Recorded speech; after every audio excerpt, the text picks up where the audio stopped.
નમસ્કાર મિત્રો, સરકારી યોજના અને ફોર્મની માહિતી યુટ્યુબ ચેનલમાં આપનું સ્વાગત છે। ખેડૂતો માટે ખુશીના સમાચાર, કારણ કે સરકારશ્રી દ્વારા ખેતી નિયામક કચેરી દ્વારા 28/10/2025ના રોજ જે પાક નુકસાની થયું છે તેનો સર્વે કરવાનો આદેશ આપવામાં આવ્યો છે।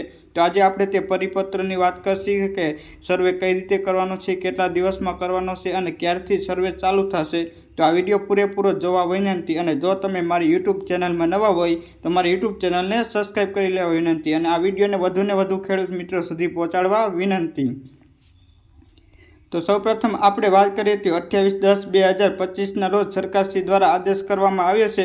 ખેતી નિયામક કચેરી ગુજરાત રાજ્યમાં કૃષિ ભવન સેન્ટર 10 નંબરથી ગાંધીનગર દ્વારા, જેમાં તમામ જિલ્લા ખેતીવાડી અધિકારીઓને સંબંધી અને આ પરિપત્ર બહાર પાડવામાં આવ્યો છે। જેમાં વિશેની વાત કરીએ તો તાજેતરમાં ભારે વરસાદના કારણે થયેલ પાક નુકસાનીના સર્વે કરવા બાબતે, એટલે કે જે અત્યારે વરસાદ ચાલુ છે અને જેટલા ખેડૂતોને પાક નુકસાની થયું છે, શું થયું છે તે માટે સર્વે કરવા સરકારશ્રી દ્વારા ખેતીવાડીના તમામ અધિકારીઓને આદેશ આપવામાં આવ્યા છે અને તેનો રિપોર્ટ સોંપવા માટે પણ આદેશ કરવામાં આવ્યા છે। તો આપણે આની વાત કરીએ તો જય ભારત સાથે જણાવ્યું કે જિલ્લામાં 3 થી 4 દિવસથી રાજ્યમાં થઈ રહેલ વરસાદના કારણે મોટા પાયે પાક નુકસાની થયેલ અહેવાલ વિવિધ માધ્યમોથી આવી રહ્યા છે। એટલે કે આપણે કેટલાય પરિપત્રો જોયા હતા, કેટલાય પત્ર જોયા હતા કે તેમાં એમએલએ અને કેટલા મોટા અધિકારીઓ સરકારશ્રીને પત્ર મોકલતા હતા અને કહેતા હતા કે અમારા વિસ્તારમાં આ પાક નુકસાની થયું છે અને તેનું ભરતર, એટલે કે તેનું વળતર આપવા વિનંતી।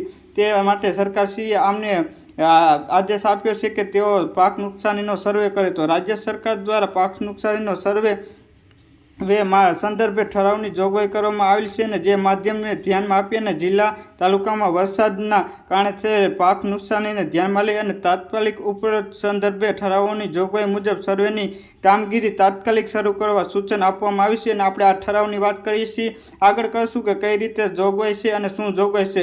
દરરોજ થનાર સર્વે વિગતો હવે પછીની આપવામાં આવશે।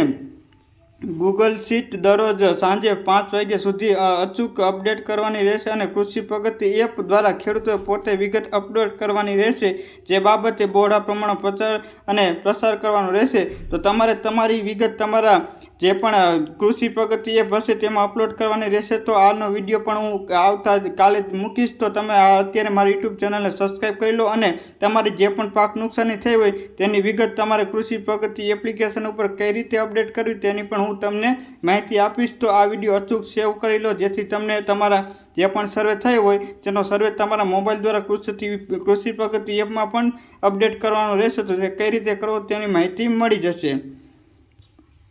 ત્યારબાદ આપણે જોઈએ તો આ નકલ રવાના, એટલે કે આ નકલ આપણને જોઈએ તો તમામ વિભાગો દ્વારા સંયુક્ત મોકલવામાં આવી છે અને તમામ જિલ્લાઓમાં પણ મોકલવામાં આવી છે। તો હવે આપણે આગળ વાત ઠરાવની કરીએ કે આ પાક નુકસાનીની સહાય કઈ રીતે ચૂકવવામાં આવશે। ખરીફ, રવિ, ઉનાળુ ઋતુમાં કુદરતી આપત્તિના કારણે કરવા પડતા આકસ્મિક પાક નુકસાનીના સર્વે, ડિજિટલ સર્વે અંગેની નવીની બાબતો। તો આ પરિપત્ર દ્વારા સરકારશ્રી દ્વારા ગાઈડલાઇન્સ બહાર પાડવામાં આવી છે કે કઈ રીતે ડિજિટલ સર્વે કરો અને શું કરો તે તમે એક વારાફરતી વાંચી શકો છો। ત્યારબાદ આપણે મોટી અત્યારે વાંચી લઈએ, ત્યારબાદ તમે નિરાંતે આને વિડીયો પોઝ કરીને વાંચી શકશો। ત્યારબાદ હવે આપણે સર્વેની વાત કરીએ તો ખેતી નિયામકશ્રી સેટેલાઇટ ઇમેજ આધારિત ઇમ્પ્લેટ વિસ્તારની માહિતી મેળવી જિલ્લા વહીવટી અધિકારીને આપશે, એટલે કે સેટેલાઇટ દ્વારા આ સર્વે કરાશે અને તેમની માહિતી આપવામાં આવશે। કુદરતી આપત્તિ ઘટના બન્યાના 12 દિવસની અંદર, એટલે કે આ વરસાદના 12 દિવસની અંદર આ સર્વે કરવાનો રહેશે।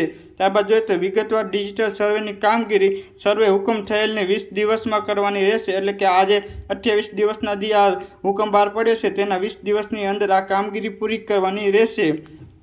ત્યારબાદ જોઈએ તો ડિજિટલ સર્વે અને સેટેલાઇટ ઇમેજ મેચ કરી અને નુકસાનીની સર્વે નંબર વાઇઝ રિપોર્ટ જિલ્લા કલેક્ટરને મોકલવાનો રહેશે, એટલે કે આ સર્વે કર્યા બાદ 7 દિવસમાં જિલ્લા કલેક્ટરને આ તમામ રિપોર્ટ મોકલવાનો રહેશે। અને ત્યારબાદ આપણે 4 નંબર ઉપર જોઈએ તો ખેતી નિયામકશ્રીએ સરકારને કરવામાં થતી સંકલન દસ્તખત, એટલે કે સંપૂર્ણપણે